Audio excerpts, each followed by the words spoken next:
ভাই কেমন আছেন? মনদের ভালো, মানে ভালো আছি পুরোপুরি বলা যাবে না, মনটা খারাপ, আবার ভালোও আছি আলহামদুলিল্লাহ, সব মিলিয়ে এই আর কি 50-50। যে আসলে বাংলাদেশের অবস্থাটা পরেও যে আমাদের আসলে আয়োজনটা তো আসলে বন্ধ করা যায় না, তো এই বিষয়টা নিয়ে আপনি একটু যদি বলতেন দর্শকদের।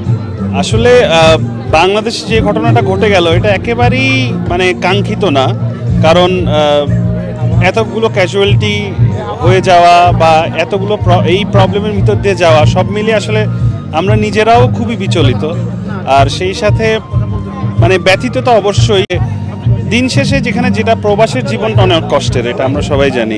যেহেতু এসে পড়েছি, আমরাও এখানে এসে আটকে গেছি, বিদেশে ফিরতে পারছি না, তো এটাও একটা নৈতিক দায়িত্ব। আবার সেই সাথে আজকে আমরা যারা গান গাইবো, আমরা অবশ্যই ব্যথিত হৃদয়ে গানটা গাইবো, কারণ দেশের গান নিয়েই গাইবো আমরা আসলে কম বেশি, এবং চেষ্টা করব যে এখানে যারা আছেন, যারা হয়তোবা তার আত্মীয় স্বজন পরিবার পরিজন নিয়ে টেনশন করছেন, গানে যদি তাদের কিছুটা টেনশন দূর করা যায়, আর আমিও যদি গান গেয়ে আমার নিজের টেনশন কিছুটা দূর করতে পারি, সেজন্যই আসলে এখানে আসা।